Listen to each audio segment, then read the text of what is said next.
Assalamu alaikum wa rahmatullahi wa barakatuh. Alhamdulillahi rabbil alamin. Baada kumshukuru Mwenyezi Mungu na kumtakia rehema kipenzi Mtume Muhammad sallallahu alayhi wasallam, leo umekutana nami Maalim Ismail katika channel yetu pendwa ya Atibatul Mujarrabu. Na leo tutaelezea namna ya kuondoa nuksi na mikosi katika maisha, katika mwili, katika vipengele vya changamoto za maisha. Watu wengi wamekuwa wana nuksi na mikosi katika maisha yao.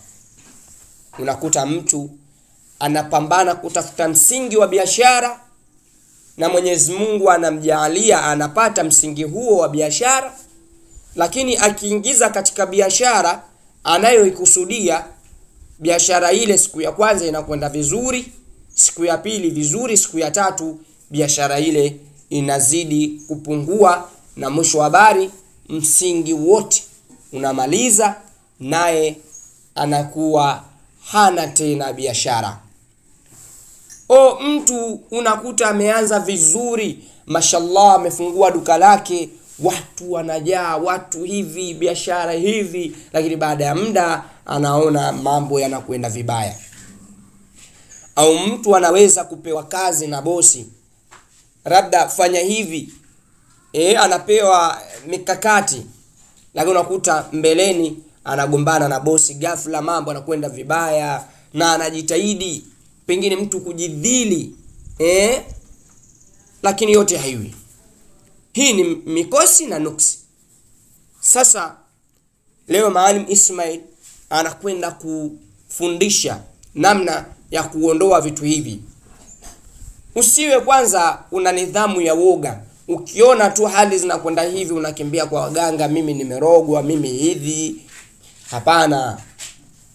Kuna mambo tu yanakuwa yameingiliana katika harakati zetu za maisha.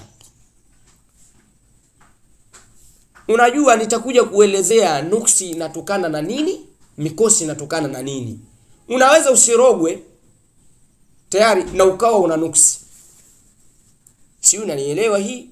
Unaweza usifanywe ubaya na ukawa una nuksi na mikosi, kwa ajili tu ya harakati zako za maisha ya kila siku.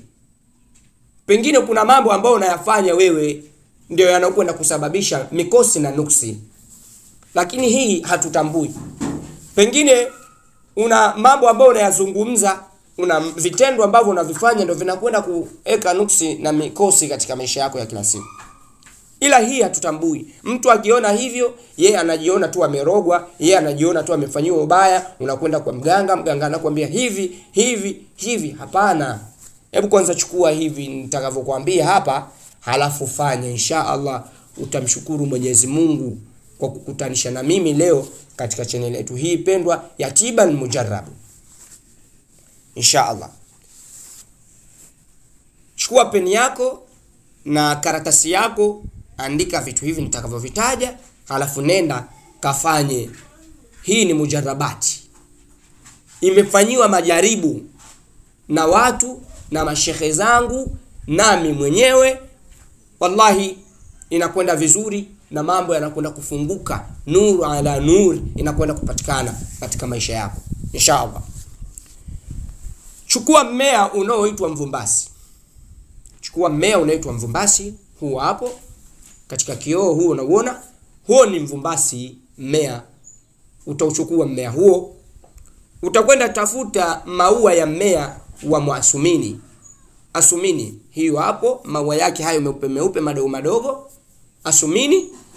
Nenda katafute na marashirozi, nenda katafute na miski, pamoja na madafu hayo hapo, madafu ya mnazi wa kitanli. Kwetu Zanzibar tunaita kitanli au kitamli, au unaitwa madafu ya mnazi wa njano ama mnazi mwekundu. Madafu hayo hapo yatafute 7. Ukishatafuta madafu yako hayo 7, chukua chombo chako kisafi. Ukishachukua chombo chako kisafi, hii dawa unatakiwa uiandae usiku baada ya salatul isha. Baada ya sala ya isha ndio uiandae hii dawa. Inatakiwa iandaliwe usiku dawa hii. Unakaa sehemu yako faragha. Ukishakaa sehemu yako faragha, chombo chako kisafi, okay? Halafu unapasua madafu yako hayo 7 katika chombo hicho kisafi. Ndo ukishapasua madafu yako hayo 7, maji yake ndo tuliokuwa tuna shida nayo yani. Halafu chukua mvumbasi, fikicha katika yale maji, fikicha mule. Chukua asumini zako, maua yako ya asumini 7 yale, ingizia katika ndoo yako, bwagia humo ndani. Chukua marashrozi yote, ingiza kichupa kizima mule, kichupa kimoja. Chukua hiyo miski yote, tumbukiza mule kichupa kizima. Halafu baada ya hapo yaweke humo ndani, ama yaweke sehemu hayo maji, yafunue yakae wazi. Kubwa kinachohitajika, unanuia katika yale maji wakati umeingiza mkono wako wa kulia, mkono wako ukiwa safi, nuia. Unajua kila kitu ni nia Kwa hivyo unanuia, unamwambia Rabbi, nimeandaa maji haya.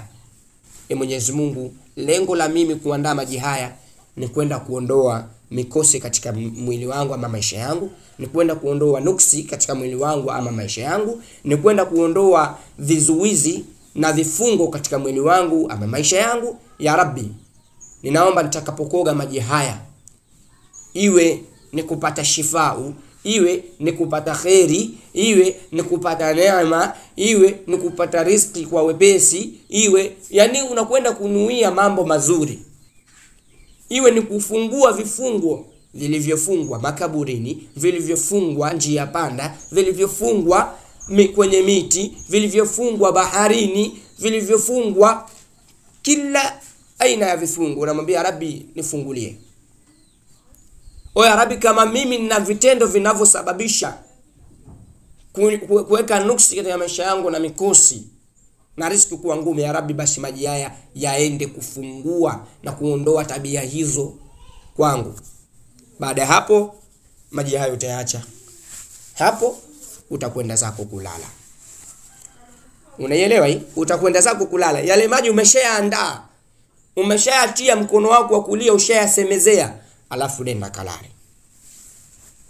Baada ya salatul fajiri, ukishaamka salatul fajiri pale saa 10, ukishamaliza kusali, tulia alau ifike saa 12. Tulia alau ifike saa 12. Baada ya kufika muda huo, nenda kakoge yale maji. Yale maji yakoge nusu. Koga kwanza kwa maji ya kawaida, jisafishe mwenyewe, alafu jimwagia ya maji nusu. Halafu mengine yabakishe uje ukoge usiku baada ya salatul isha. Dawa yetu tumeiandaa baada ya sala ya isha, tumeiacha, lakini tumeanza kuitumia ama kuikoga baada ya sala alfajiri, na unaiacha kidogo dawa yetu kwa ajili ya kukoga baada ya sala ya isha. Ina maana utakuwa umekoga mara 2. Tayari? Wakati unakoga dawa hii, kabla ya kukoga dawa hii, nimesahau jambo. Somea zile sura unapoiandaa hii dawa. Pale unapoiandaa hii dawa, somea zile sura za Mu'adhatayn, zile sura suratul Ikhlas, qul huwallahu, suratul Falaq, qul a'udhu birabbil falaq, suratul Nas, qul a'udhu birabbin nas. Hizi sura 3 somea katika yale maji pale unapoiandaa. Alafu yaache, nenda kapumzike. Baada ya swala alfajiri utaikoga hii dawa. Nyingine utaibakisha pamoja, uje usali, uje ikoge baada ya salatul isha.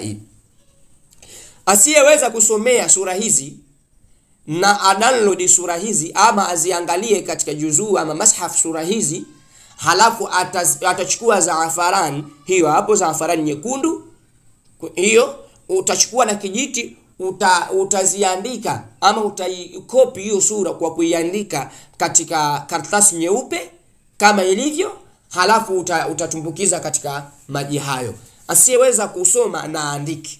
Wino wetu tutakotumia kuandika ni huu hapo, zaafarani. Utakwenda kutafuta zaafarani, utachovya huku, unaandika katika karatasi nyeupe, unazikopia hiyo sura kama ilivyo, unatumbukiza mle katika yale maji. Sharti ya dawa hii, usikoge chooni. Tafuta pahala kuogea, jimwagie. Hata kama ndani kwenye beseni, kwa wale wanaokaa katika nyumba za kupanga, kwenye beseni, unaingia katika beseni, unaikoga hii dawa ili mradi maji yasimwagike chini. Baada ya hapo unakwenda kumwaga maji yako nje. Sharti kwamba yale maji yawe yameingia mwilini. Inshallah utakapofanya hivi, kwa mwenye uwezo wa kufanya siku moja, inshallah utafanya siku moja. Kwa mwenye uwezo wa kufanya siku 3 itakuwa ni nzuri, na itakuwa ni nzuri zaidi.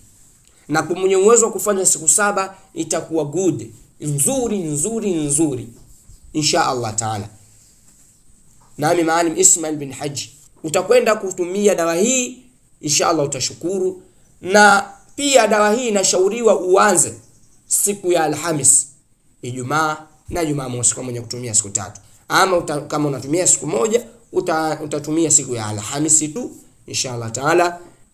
Fuatana nami tena katika channel yetu pendwa hii ya Tiba Almujarrabu. Usisahau kusubscribe, kushare na kucomment. Pia utamtumia na mwenzako, ama utashare kwa mwenzako aweze kusikia hii, iweze kumsaidia, kwa sababu hii pia ni sadaka kama mimi nilivyoitoa kwenu. Basi nawe usikae nayo, ishare kwa mwenzako ili sadaka hii imfikie, aweze kujitatua na mikosi na nuksi inshallah. Tena karibu tena, barakallahu fik wa alik.